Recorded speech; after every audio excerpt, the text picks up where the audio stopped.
Hey everyone, I'm here with two buddies, Michael Gungor and Pete Holmes. Buddy. Hello. That's our Jeff Can you- Bridges impression. Buddy. Hey, buddy.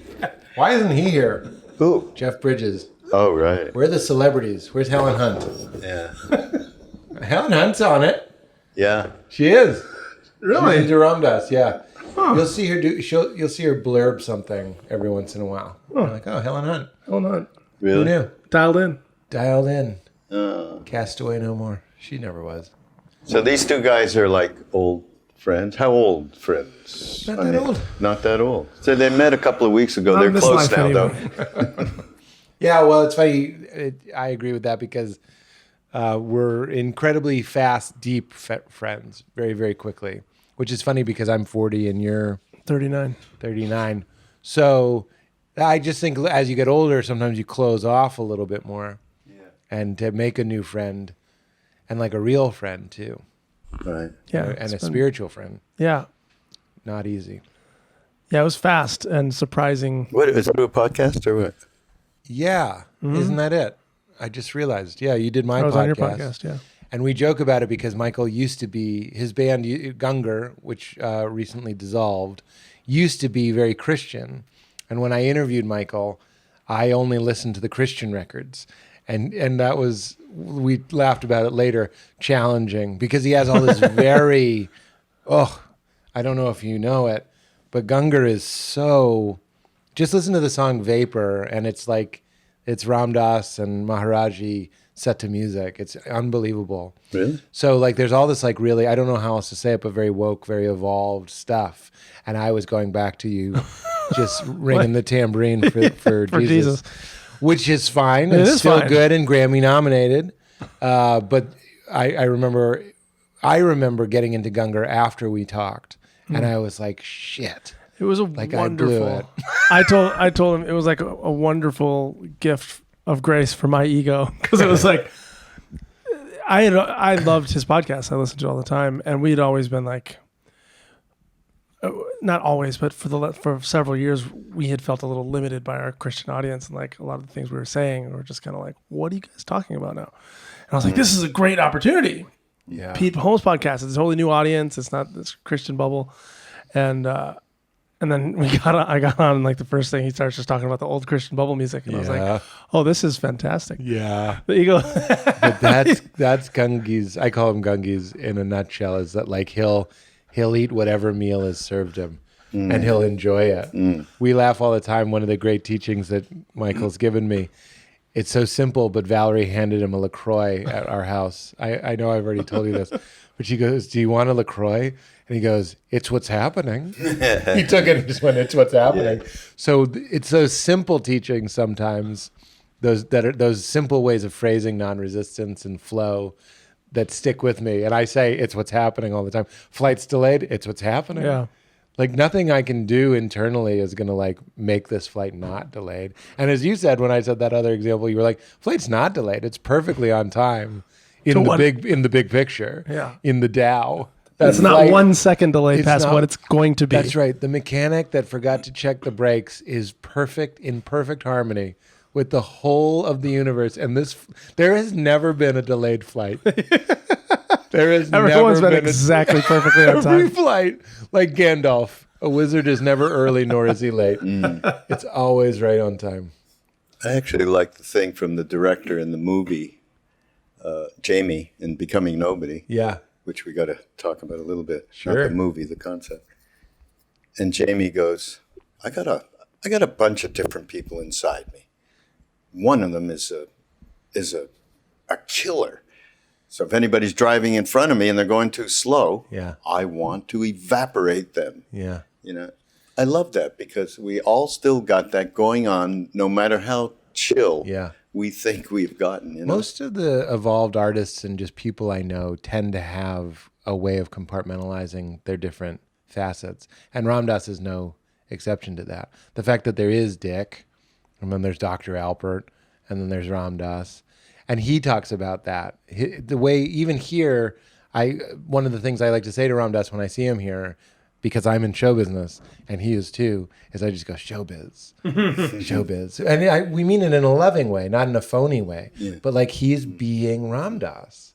You know what I mean? And when I'm being Pete Holmes, who is way more enthusiastic than I actually am, I'm just leaning into my enthusiasm. It's not false.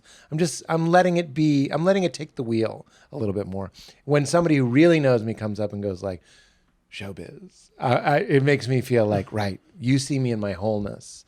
There's the performer, like Ram Dass, I know you know this, he's in physical pain and he's always having different, like I've talked to some of the caregivers, he has those moments still of humanity that I think some people would rather steam clean out of him. I don't know, I can't speak for them.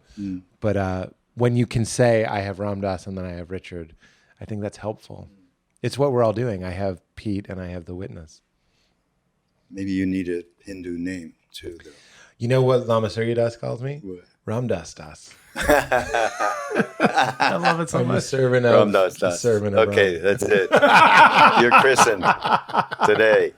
It made me laugh. But you know why I didn't start telling people that was because I thought it was impolite to Matthew and Govinda and Lakshman, who really are Ram Das Das. Those are the men and obviously Dasima that are serving Ram Dass. So I didn't want to be like, I'm Ram Das Das. I'm like, are you? I quote Ram Dass a lot. Does that serve him? If that serves him, then I'm serving the hell out of him. He gave Michael a name. Yeah, Vishnu Das. Yeah, right. We talked about it on the We did, podcast yeah. a little bit. I forgot why.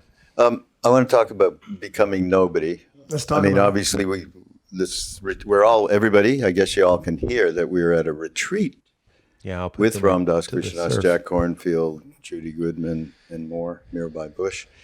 And becoming nobody, we showed the movie. It's been playing around this past fall around the States. And just so everybody knows, it's going to come out January 15th as a DVD download, so people can finally get it who aren't living nearby where we've shown it and all that. That's great.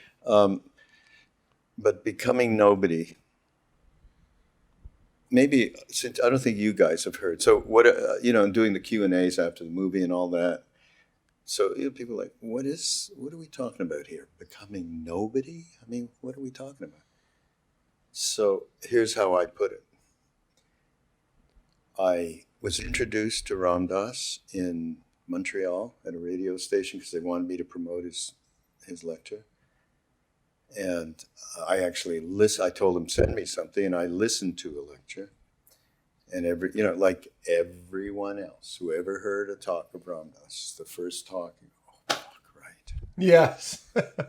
Okay, all right, I'm not a paranoid idiot, and I'm not, there's reasons why I'm angry, Yeah, because this cannot be it, that's right. right? That's what really speaks to Ram Dass is like there's something inside of you that is rebelling against you not rebelling. You know what I mean? Like it wants to wake up. Yeah. Well, I was a huge rebel because of my father, and it was a miraculous event. It's a whole other story that cured that took care of that for me. But anyhow, I asked them, look, I want to meet Ram Dass. So they gave him the address, and he was in a private home. Parvati was in the house, but happened to be out that day, right? No, he went to the radio station. No, I came to the house first. This okay, isn't see, but every time we tell a story, it was like we all have to. But I know I went to the house, and you were gone, or you and Radha were gone. And the next thing I know, he opens the door and just absolutely, like he did, she can tell this same story. Every one of us that first met him, just absorbed it by those blue eyes in a pool of like no Ram Dass, no Richard Alpert, all for me. Me, needed that. And just this total attention. And I never had that kind of attention. Maybe my mother when I was a baby, I don't know. But that suddenly was, it was inspiring. It inspired trust like I had never had in somebody before. And to me, that was an example of someone who became nobody in that moment.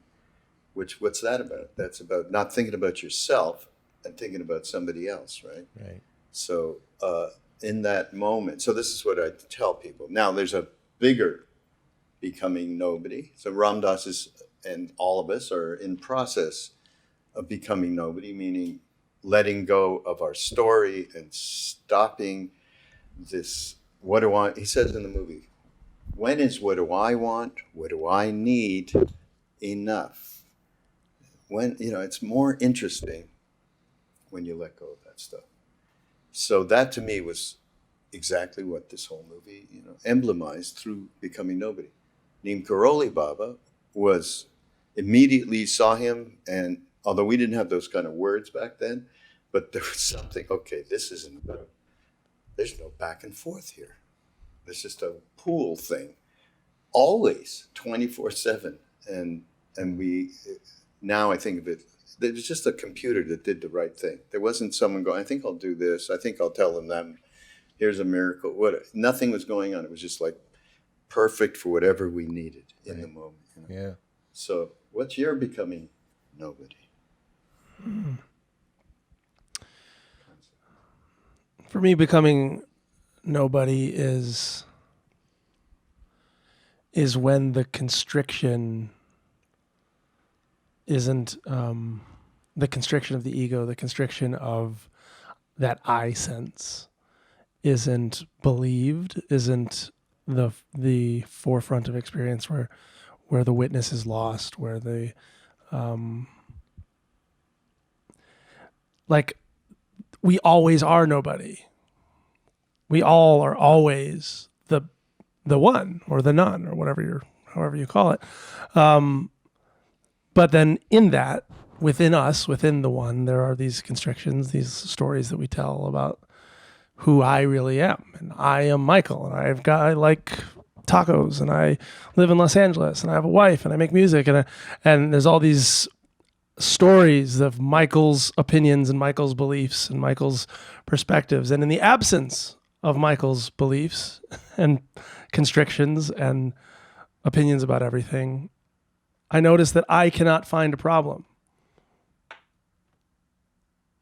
So I can't find anything to resist without that stuff without it being grasped onto.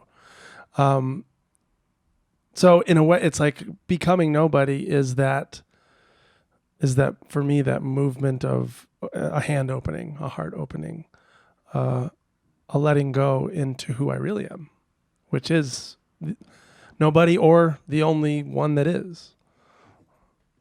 Same thing. Yeah. Yeah, I was you? going to say you could market it differently and say becoming everybody. Yeah.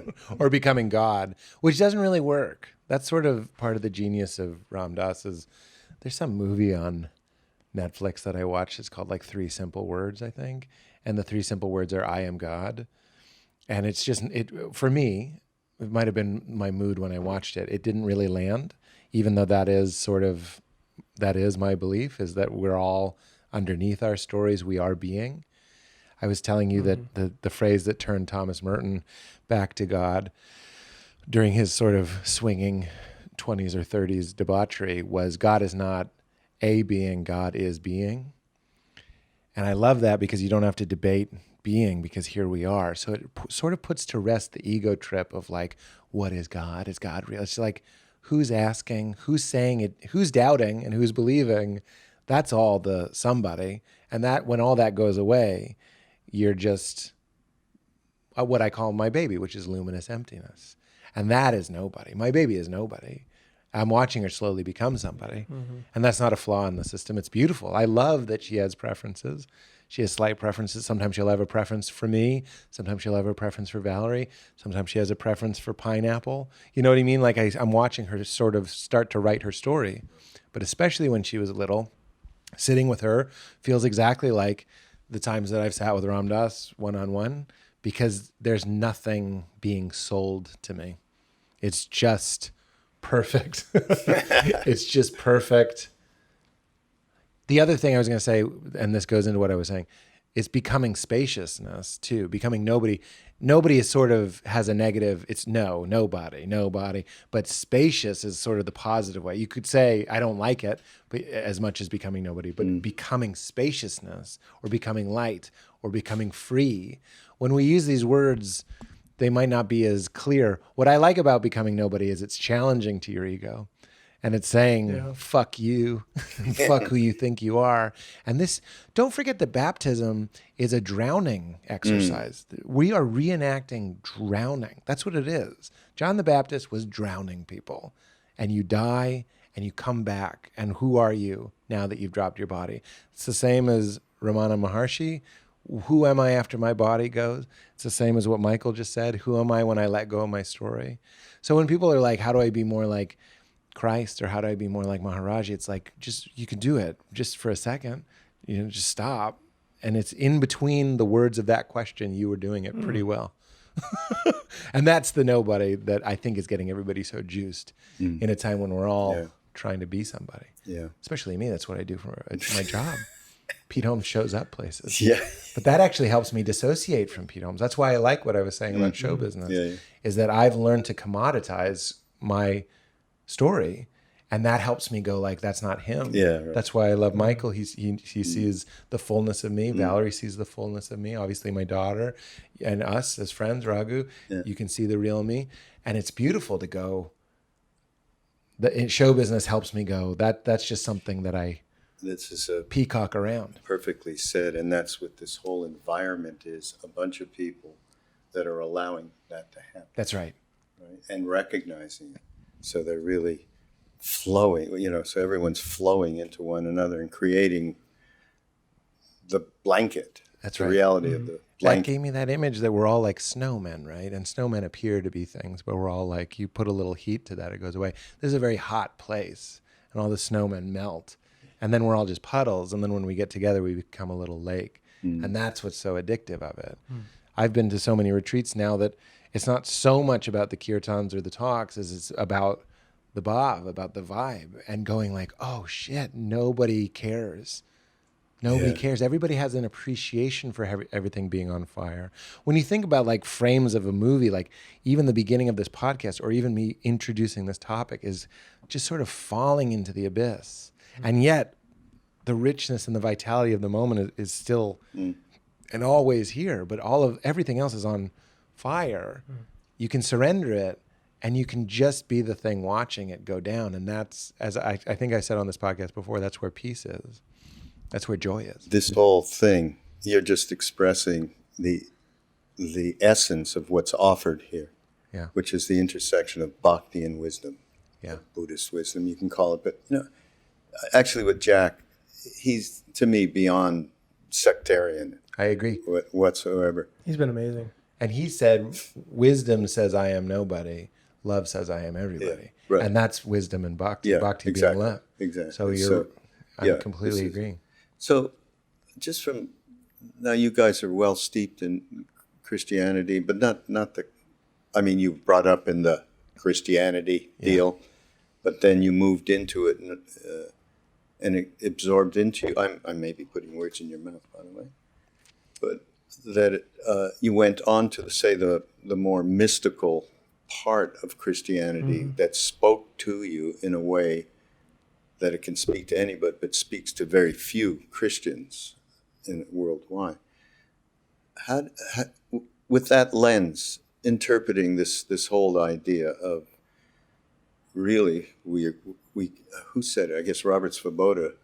God wanted to say hi to himself, so here we are, and we're working our way through so we can actually be in the pure mirror of God. I hate that word, by the way. Mirror? God. No, God. Oh, it's funny. We were talking about it yesterday, right on topic. Oh, really? I was like, God, forgive me. We're just use that word for brevity's sake. God George, can we call him George? George made. No, I have a better one. I'll tell you in a minute. The mystery made. Yeah. Well, I like God because God is a symbol. It's better for my point. God made humanity. Humanity returns the favor by making God. So like these images of Krishna or Buddha or Christ, they're all sort of incomplete, but it's mirroring creation. Like creating is music, art, whatever it might be, can feel very, very selfless and very holy. And I think it's because it's in our nature. Our sex drive itself is this desire for like connection and union, right? And our creativity is a godly thing. So when we make God, it's sort of closing off the circle. So I'm from Montreal, as you know, from Quebec. And there's a phrase that the French Canadians, which Quebec is mostly, 80% French Canadian, they have a phrase for what they can't quite explain out. They call it that thing there. That thing. That thing thing there? there. Yeah. It's also French people speaking English, not well, but it's, so that we took that over, and we're going that thing there, that right. thing there. Thing there. That's mystery, beautiful. Yeah. Well, the Jewish, I love the in the Hebrew tradition you write G-D because you're like, this isn't right. I love that. It's like, fuck you. You want to write it down? Fuck you. Here's a dash. You can't even have the word. And then Richard Rohr taught me that Yahweh is to mimic our breath. It's your first word when you're born and it's your last word when you die, because that's what it is. It's mimicking breath. That goes back to, it's not a being, it's being. We needed to develop a symbol system so we could fall in love with it. Now we're back to bhakti, because Michael and I are very non-dual. We enjoy non-dualism. And we have a lot of conversations, and I talked with Ram Dass on my last retreat about like, so why have the symbols if it's us? If the guru is what's looking out our eyes right now, why have a picture of Maharaji? And as Richard Rohr says, you can't fall in love with an energy. And love is the grease that makes the whole thing go. Yeah. So we have these, you can call it God, it can be Maharaji, it can be Christ, it can be whatever opens your heart. For me, it's Ram Dass in a big way. My reluctant guru, like, don't tell him. But like, I love him so much that greases my whole system up. I had a friend tell me this analogy that I really liked, but he was talking about Dumbo, and like how Dumbo needs the feather. And of course the feather doesn't do anything. It's just a feather. Yeah. But for a little while he needed it. Like it gave him confidence. It gave him whatever he needed to fly. And then eventually at some point in the movie, things on fire or whatever, and he's falling, and like he didn't have his feather. Like, you actually don't need it. Right. And he realized that the flying was in himself.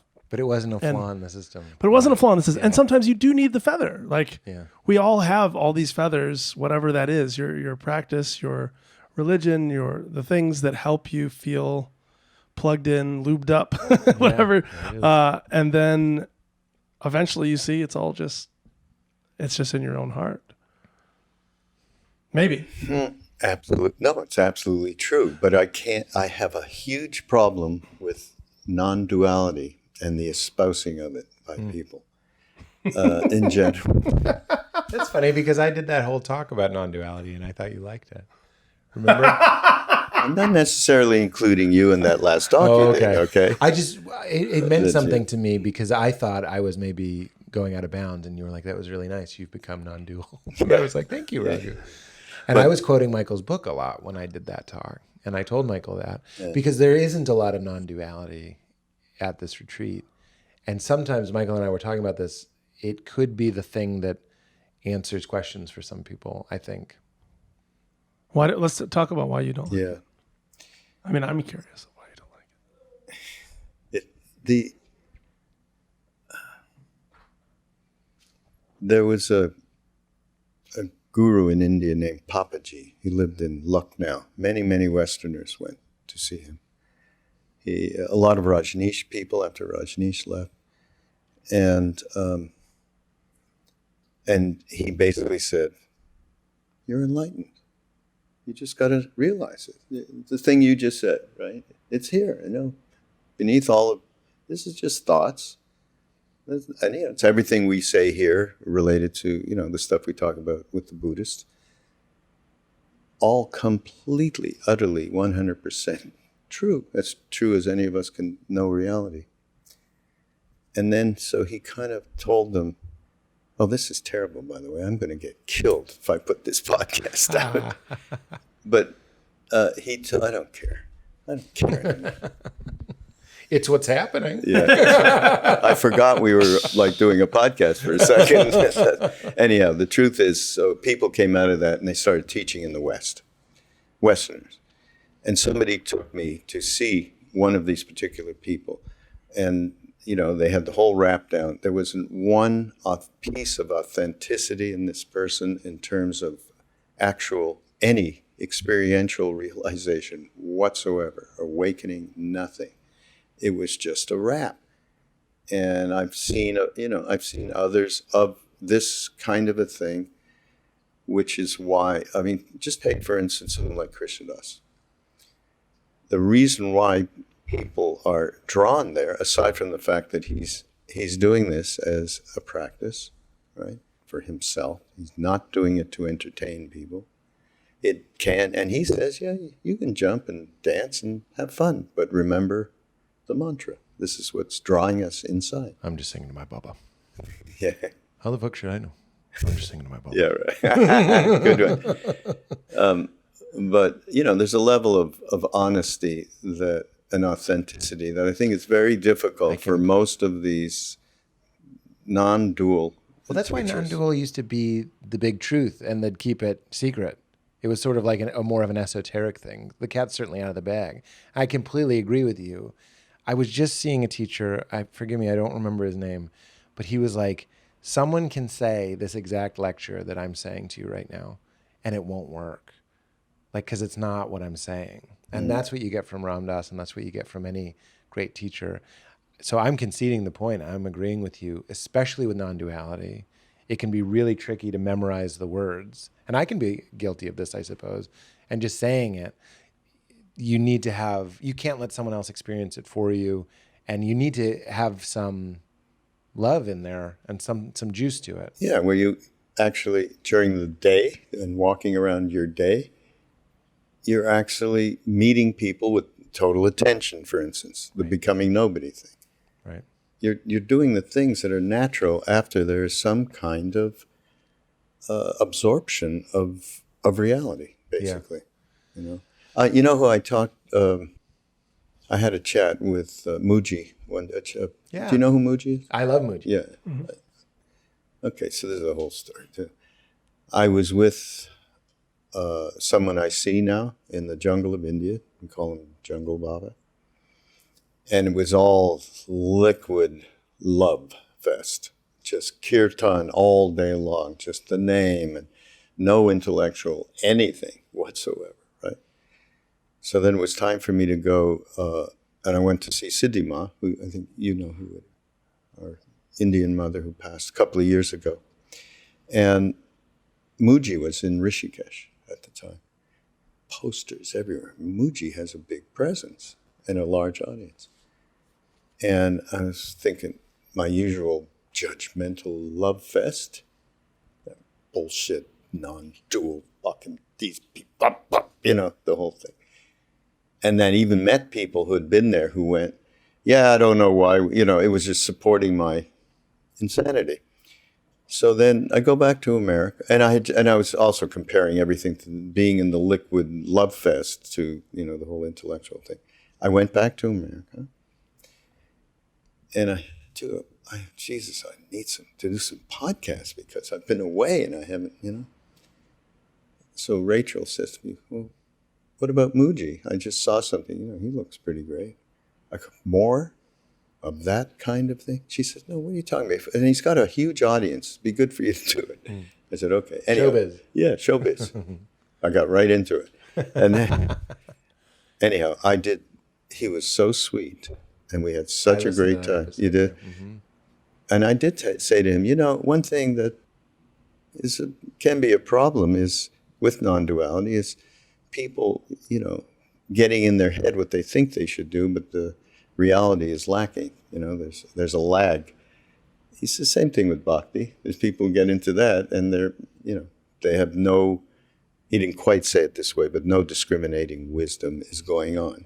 It'll all be okay, just sitting around and it's Guru's grace, that, which is the same as the other thing of thinking in your head that you understand reality. What I like about Muji, and I'd love to hear you talk about this, Michael, is that when people ask a question, he's very, very good at cutting into it and going back to the only problem that really ever is true, which is who's asking, who's asking, who's asking. Like whenever we go to one of the talks and somebody asks a question, we always go to lunch and we sort of look at it from a Muji place of just like, yeah, because it you can watch on YouTube how it really cuts through all the, something that Ram Dass said while I was with him, we were talking about thinking about a decision, going back and forth, the pros and cons of something, and he just goes, entertainment. He just points to your brain, entertainment. And it's just who's watching that show. And I personally love a mix of the love and the liquid love and somebody just going like, I think you've forgotten it. I mean, Michael, one of my favorite podcasts of yours, your point is you are enlightenment itself. And that really meant something to me. Because when we're always throwing our hat over the wall and going, if only I had my hat, I don't really feel like that's necessarily the business of God. I feel like that's the business. Muji said, given the choice between the destination and the journey, the ego will always choose the journey. Yeah. And there is something to be said about going like, stop it. And I hear Ram Dass doing that. He's like, stop it. You're here. I mean, we have been all these years with Maharaji, intimately practicing mindfulness. Tibetan Buddhism, Hinayana, Vipassana, and all of that has been absolutely blended into what we do. So there's not one of us that'll, well, Trungpa used to call us light and lovers, but, yeah, but really there isn't one of us that doesn't get what you're just saying. And then talk to Trungpa's devotees and talk about how much they love Trump, the glimpse of the side of his face. Yeah, I mean, right. that's a great Ram Dass story where really. you guys are secret bhaktis. And they said, don't tell anybody. Yeah. He goes, oops, here I am telling you. Michael, please. I'm just thinking about how when non-duality becomes a thing, when it becomes a positive statement of truths, it's not non-duality really anymore. Like non-duality is a negative word. It's a rejection of, or not a rejection. It's a letting go of attachment to these ideas. So as soon as, and Ram Dass talks about this kind of thing all the time, but like how your practice is eventually something you have to let go of as well, because that to me, it's like the Tao that can be spoken is not the true Tao. As soon as we say it, as soon as we think this is the thing, non-duality is the thing. It's this set of ways of practicing and thinking. Now it's another ego thing. Now it's another way to make this other than it is, rather than accepting and flowing and becoming nobody. All the things talking about this retreat and the bhakti, like all these practices, if they're effective, they bring us into that moment of letting go. They bring us into the non-dual experience, which is presence, which is being, and not that echo of energy where I'm now Michael over here thinking about how I should be being or should be practicing I'm just in it. I'm just in this moment, in my heart, in my body, in the moment. And so there's kind of a joking, like non-duality is kind of a joke. It's kind of, to me, there's like a wink, wink, nod, nod about anything you're talking about non-duality. It's got to be kind of funny. Otherwise it's, I think you've made it another dual thing. Yeah. There's some non-dualists don't have a lot of sense of humor. Yeah, but I would put quotes around that, not some non-dualists. Muji is very funny. I'm sorry to keep bringing it back to him. It's like racism almost, non-dual. That's where I'm coming from, a racist point of view. You mean like non-duals? You non-dual, like bigoted, like that. But somebody told me about. I'm not. No, I know it's funny. Somebody told me about some non-dual sect in India. I don't remember the name of it, but they were really intentionally non-dual, and so they had to make sure they were going to negate all of the ways that people were saying, this sort of food is unholy, this sort of sexual act is unholy and unclean and whatever. And so they had to be non-dual. They had to actively like rebel against those things. So they had to drink some disgusting drink with semen and blood and all kinds of stuff in it. I've they heard had about to this. They had put poop on sex. themselves. Yeah, and stuff, they had to have sex with somebody they were related to. Okay, I never. What? Like, yeah. So that kind of thing. It's like, okay, so why do you have to do this? You have to be non-dual. That there's a Okay, joke in that's there. it. It's like you can't. For reality to be complete, for being to be being, you have to do something other than what you're doing. You have to do these X, Y, and Z. Yeah. It's ridiculous. Yeah. And I did a thing with, Adi Ashanti, either of you? Mm-hmm. Oh, white guy? Yeah, unfortunately. Yeah, no, I know him. I did a podcast with him. And when I came on to him about non-duality, he said, he had a real awakening. And he's great, by the way. You would love love both to of have you him he's hard to get because he's busy and blah, blah. But so in his childhood, he kept looking at the adults, his parents and everybody else around and going, what is wrong with these people? They're crazy. And this kept going on until I think he said he got to the age of maybe 12 or something, and he realized, shit, these people believe in their thoughts. They totally believe. And he realized the root of all that, and he got into meditation. And he was meditating like crazy all the way through his teen years. I think he must have been early 20s when he said to himself, this shit's not working. Fuck it. I'm not meditating anymore. And boom, he sat down. I mean, I don't know what happened, but he had a real absorption into the interconnectivity of all things. He almost died. He thought he was going to die. Oh, really? Yeah. You do know him. Yeah, I wasn't sure who he was, Oh. but when you said it was a white guy I know who Yeah, that is. yeah. He wrote the book Awake, and then Yeah. he was a runner, and I think he had some sort of instrumentation, or he took his pulse or something, but he knew his heart rate was so high that he was like, I am going to die. Like, it's not, he was having a panic attack or something, and his heart was so fast that he was like, it's going to explode. And just like Ramana Maharshi is like, I am going to die. And he sat down and he was like, I am dying. And then he didn't die. And then he was like, but then he did die. It was one of those. So then he goes around dead, not dead. Yeah. But when I talked to him about non-duality, he said, I started just teaching, just talking. People came around, that usual thing. I didn't know what non-duality was. I had no idea about that. It was only later that I understood it as sort of a category. But it's so crazy that Sounds True said to us once, in terms of presenting stuff to them, books and all of that, Bhakti doesn't work. Don't forget about writing a book on Bhakti. It's non-duality that people are interested in. So it just touches on the point that we are intellects. The Dalai Lama said, you're too much into your minds in the West, too intellectual, need love. And so I guess that's where my own little bias, that people get lost in knowing, and wanting to know. And listen, there's people here, this is a big heart-opening retreat, basically. That's what it's about. Open your heart in paradise.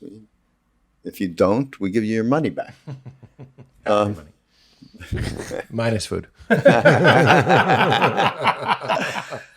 So some of that hurts, and it's very painful, and going through kind of growing and allowing, just allowing something you may not have really allowed before, in terms of defending your space and everything. By the way, you've talked about in terms of non-duality.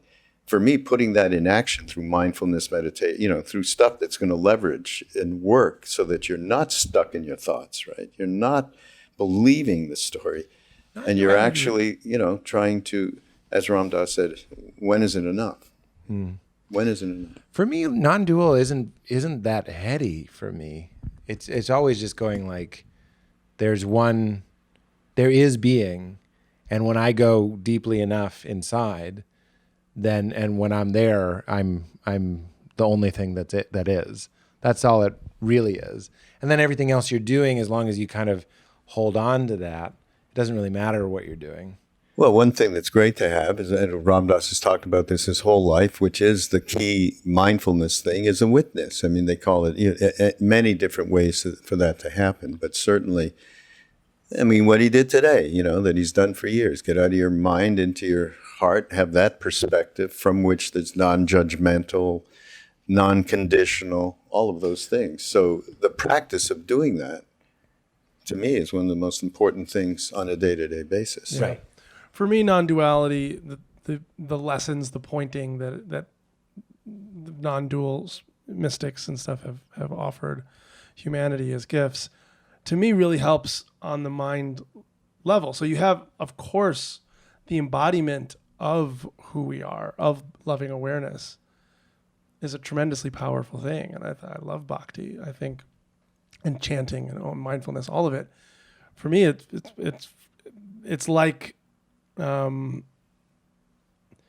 non-duality is almost like the conceptual space in which we go to the gym, where we have enough of a concept of like why you would go to the gym to go. There's like, this all can be experienced as love and as being and as his presence.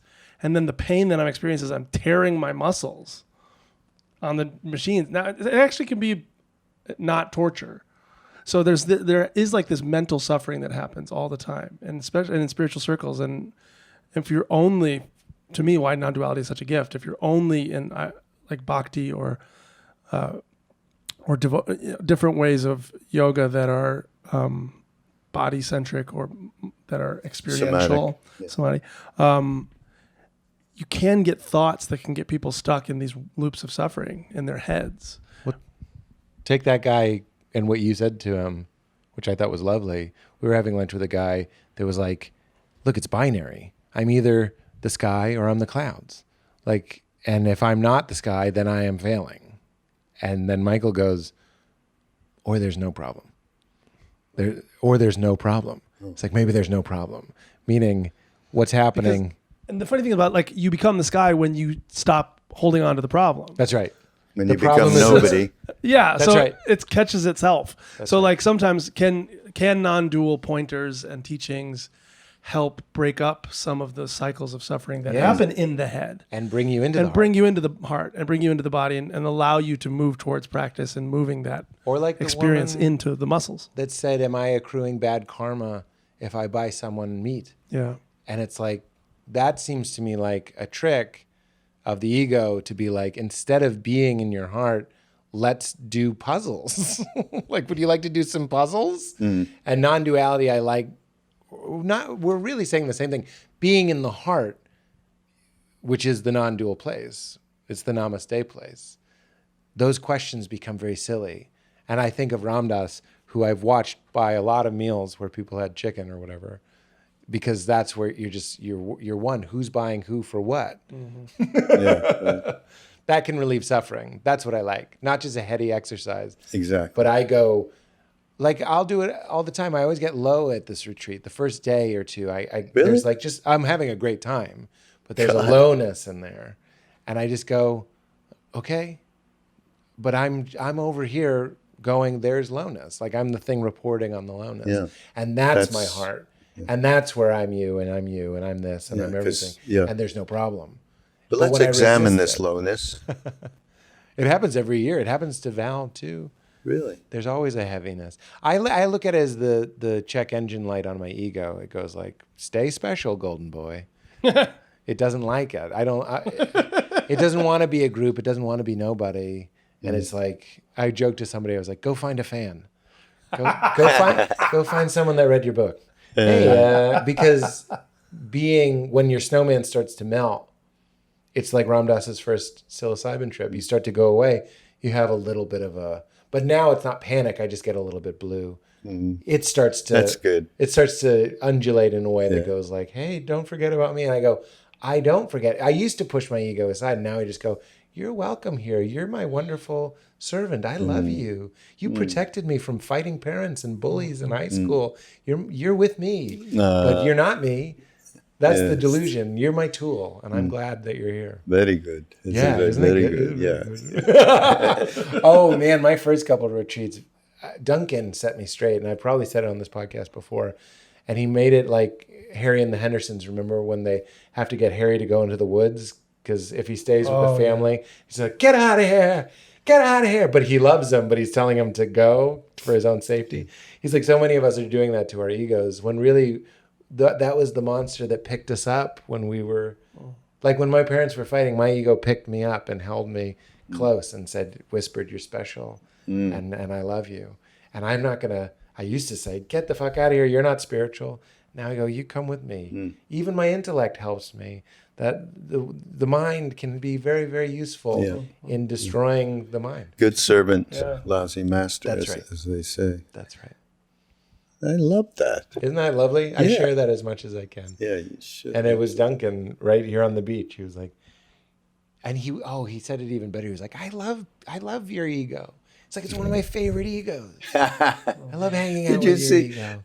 I don't know if you were there with Robert Svoboda the other day, and he was talking about his guru Vimalananda, who had the power to just take on a personality, nothing to do with the Vimalananda yesterday, and he'd run that thing for a while and just, okay, next. Wow. I'm gonna talk to him tomorrow. Duncan and I are actually going to talk to him in the afternoon and go, wait a minute, now what are you talking? What do you mean? What does that mean, man? Yeah. I'd do it louder, but Parvati's sleeping. Just because you mentioned it, I want to make sure because I love it. The book. Yeah. And I forget the name of it. It's called Comedy Sex God. Comedy Sex God. Okay. Yeah. And Michael, we did a podcast, but still, it's a wonderful book. We met like just as we were finishing our books, Pete and I. Oh, really? So it's not that the same book. It's the same book. His is funnier, but. And Michael's is, I'm not just saying this, mine is sort of like, hey, maybe you'd like to come in here. And Michael's like, here's the whole thing. Mine is very gentle. It's like the biggest thing. We talk a little bit about non-resistance in my book, and we tell the story of Ram Dass, and we talk about the concept of what a guru is. And I talk about my private retreat and asking Ram Dass if he was my guru, and he said no. And we talk a lot about sexuality, and then we talk about the witness. I really just wanted to do the basics. I wanted to be like, who is it that's noticing your depression is a very useful thing, even for non-spiritual people. Yeah. And I've talked to a lot of non-spiritual people that suffer with depression. That's another word I don't like. Spiritual? Non-spiritual. Non-spiritual. Who's non-spiritual? I know. Well, aware. There you go.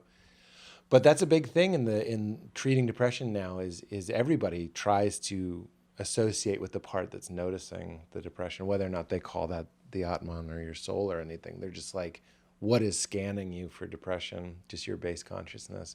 Very, very useful. So that was in the book. I like getting the basics. I sometimes think some of the great teachers cover the basics and then they move on into things that like interest them. But the people that I love, if you read any Richard Rohr book, he goes through the basics again. There's no book of his where he doesn't go like, hey, the only language we have to speak about God is metaphor.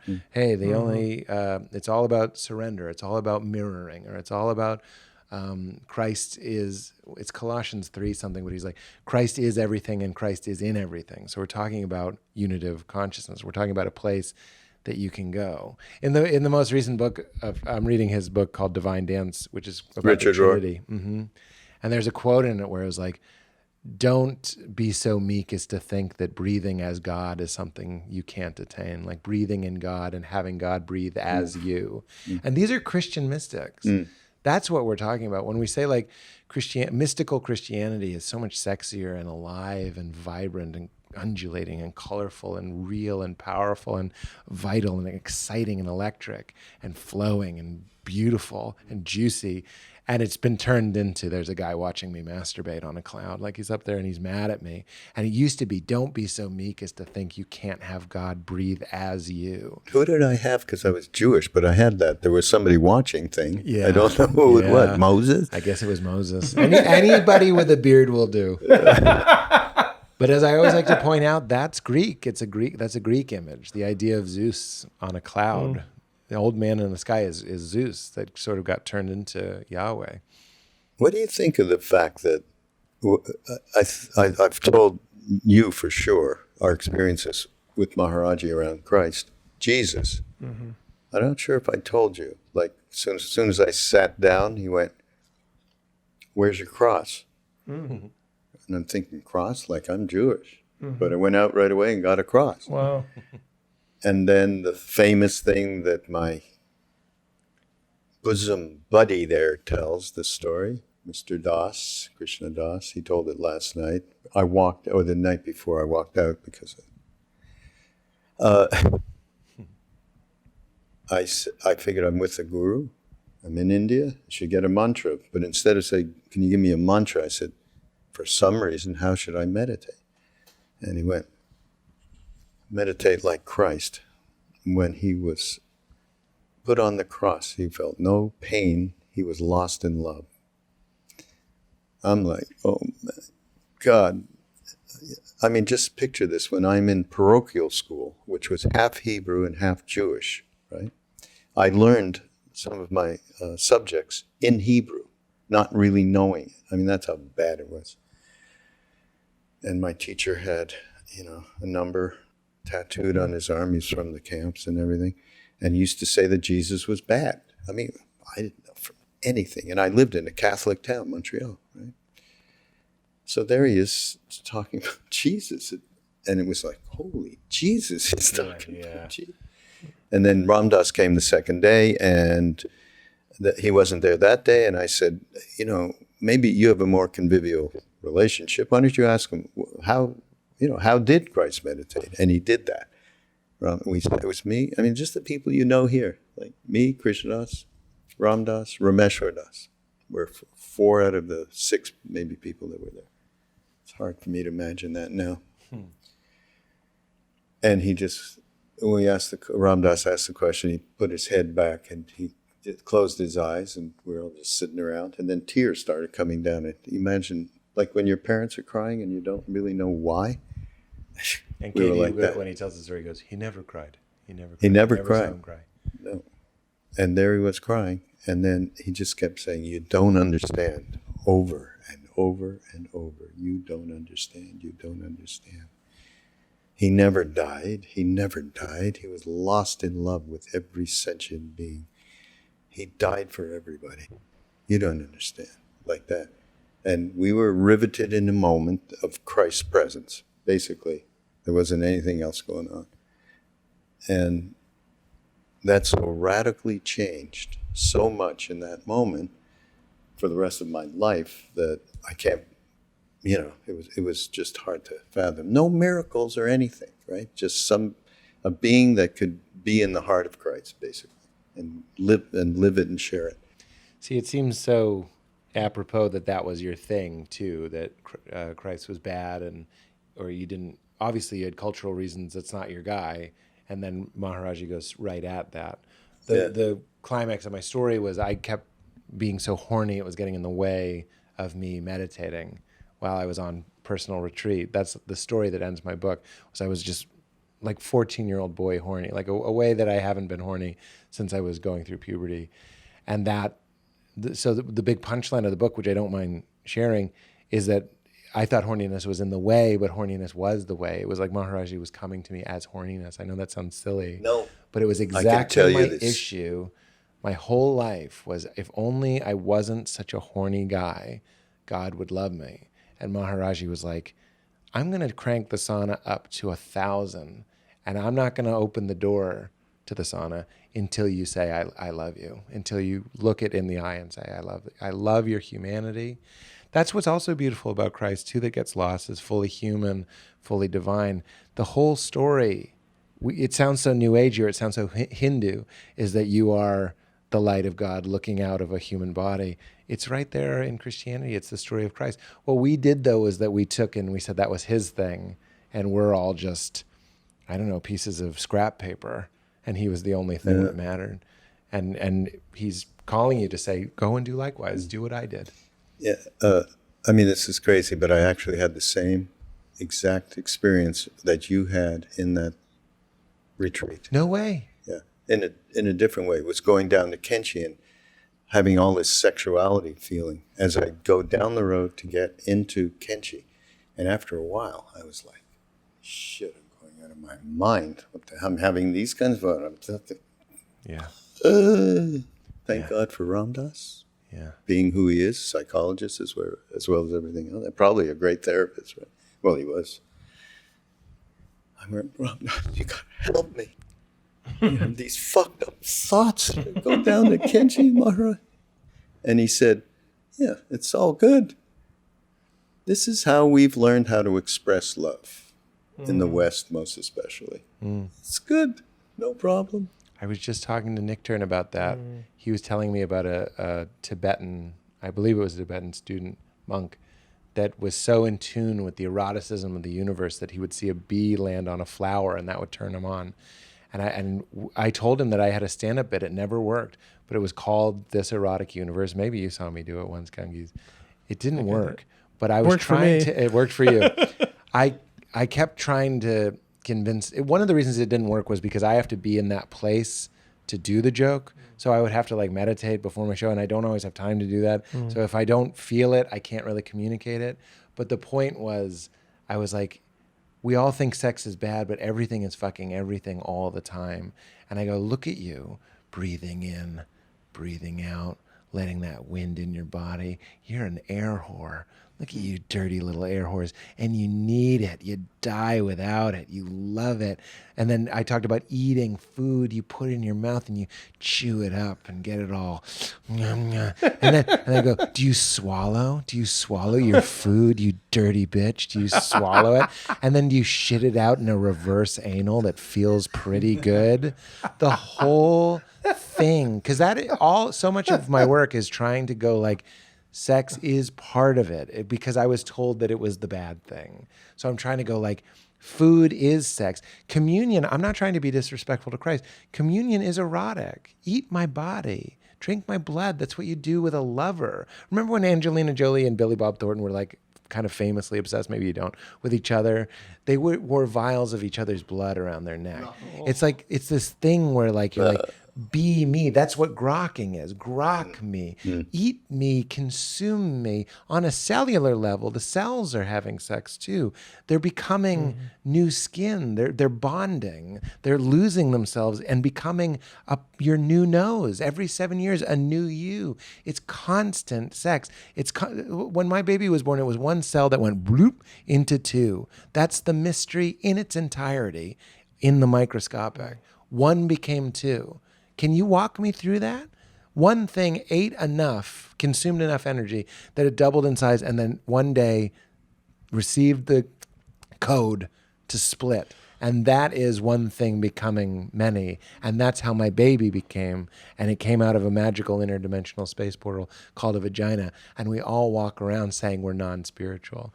You know what I'm saying? Saying this is all just what it is. Wow, while you're saying that, I had this experience of feeling the life energy of Christ being in the world.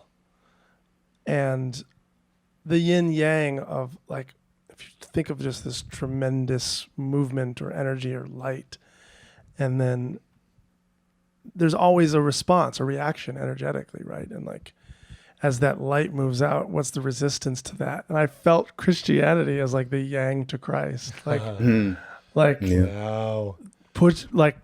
Calling pleasure evil, thinking of our bodies as sinful, evil things, and sexuality and pleasure as somehow opposed to the life is precisely opposite. That's right. Of the point. Now, it's a resistance to that life. And a man who used to go around picking weed on the Sabbath, getting turned into a bunch of followers that are basically doing the modern day version of don't pick weed on the Sabbath, meaning like don't say Jesus Christ in vain or whatever it might be. Like, make sure you're keeping your nose clean and doing all the good boy things. And Jesus walked around with 12 men who left their families and broke the Sabbath on a regular basis.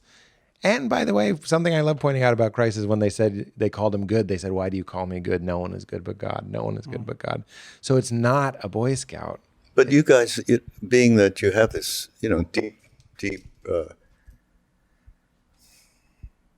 connection to the Christian tradition. I mean, isn't this kind of funny that this happened? That Maharaji, you're here now. You've come into relation with all of this in fairly deep ways. Isn't it crazy that, there's no other somebody like him, somebody guru like him, Yeah. that has, that was so emphatic Yeah. about it. Did you read his book? We go, his book? Yeah. Whose book? Who are we No, talking about? Maharaji would go, did you read his book? Oh. Oh, the New Testament. So we started reading the New Testament. Yeah. We hadn't read it because we were Jewish. You don't read the New Testament, Yeah. So you read it with, Ram Dass, we'd sit around and each would read. but you read it with those good eyes, man. Yeah. It's Yeah, tricky. different eyes. I have more trauma. I have a harder time reading the Bible now. I need someone else. I need like a mystical person to go, this is what it says, but when he says Yeah, this. right. Like, And there's a lot of So that. Paul, the big thing about sex, and this is Richard Rohr, he's always talking about the sins of the flesh, right? And the church interpreted that to be the sins, sexual sins. Things like abortion, homosexuality, premarital sex, sins of the flesh. When you look at it through a different lens, you see that he's saying the sin, the separation of the flesh, of the ego, of the body, of identification with your false self, as Merton called it, and not identifying with your true self, which is the indwelling of God, which is what the Hindus call the Atman, which is what we call awareness. It's all the same thing, but if I read the sins of the flesh, I might still be like, oh, somebody's about to tell me not to diddle my wingler.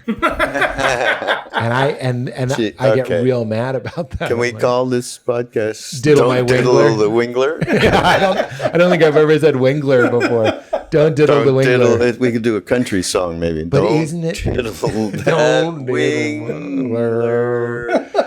But to have someone like Richard Rohr who could have broken out of, he's a Franciscan, he could have broken out of Christianity easily. He stayed in for us to be like, because he knows Bodhisattva style. Bodhisattva Yeah. style. He knows the Yeah. power of a guy wearing a frock telling you you're good, Yeah. as opposed to a hippie. Yeah. Like a hippie telling you you're good doesn't mean as much to the people that were hurt by people in frocks. You maybe need a guy in a frock to say God loves you. Don't Yeah. be ridiculous. We've lost it. We've lost it. We've lost it. Special So, stuff. by the way, what's the name of your book, Michael? This, right. And actually, it was only a few months ago that we chatted about it. But you were saying, yeah, we both wrote books that came out around the same time. They're kind of the same book. They're Yeah. kind of, for me, complementary, beautiful. Everybody out there get Both. both books. I agree. You'll Because see there's the a way overlap, but- way in which they really do complement each other. Yeah. In They a sync great up way. like Dark Side of the Moon. Yeah, it's actually it's actually what I've been talking about, the intersection of some really great discriminating with, not that you don't have that, Yeah, sure. and some really deep feeling kind of stuff. Yeah. A personal connectivity. So Yeah. yeah. Thank you both for Yeah, both thank you. books, and thank you for It's I do want to point out Michael's book as an audiobook is fantastic as well because he scored it. It's incredible. Oh, can we play a song Sure. on the podcast? Yeah. Which is the one we should play? Because you mentioned it. His band? Oh, play No. Vapor. Vapor. Okay. Everybody. Is that okay? Sure. That's not a Christian one. That's a newer Go one, for it. Yeah. right? That's from One Wild Life. Yeah. Okay, Which well, is 2 everybody, albums ago. you're going to have all of this available in the show notes of Be Here Now Network. Go to Yeah. BeHereNowNetwork.com/mindrolling. Thanks, you guys, Yeah. for coming. And Thank thanks you. for hanging at the retreat. Thanks for having. Thanks for Yeah, it's amazing. hooking us up. And we'll see you all again Yeah, man. next week on Mindrolling.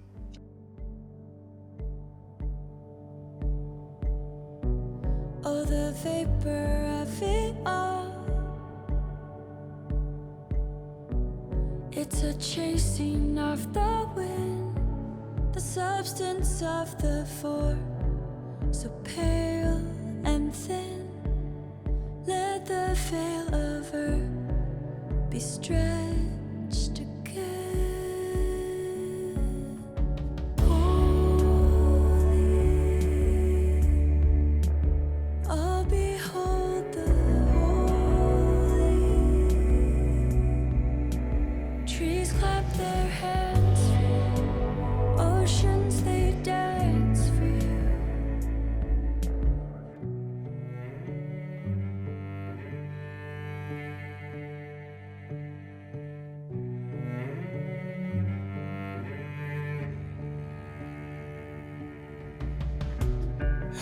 taunts the hearts of men. You can feel it from within, the beauty of it all, the mystery, the swelling of a voice, a rising sea. Holy,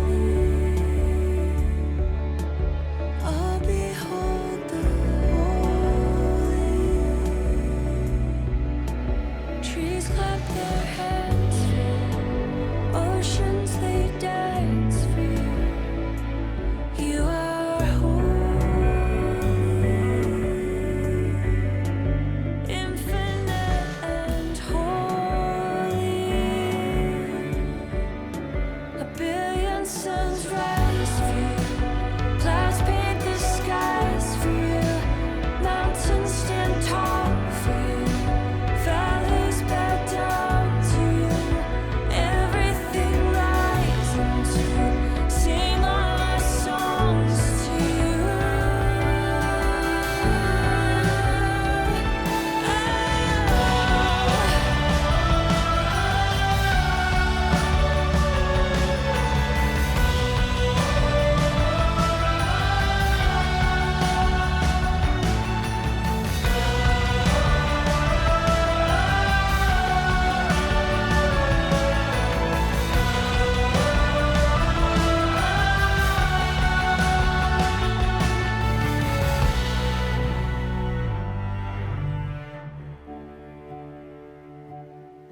Holy, the impossible and holy.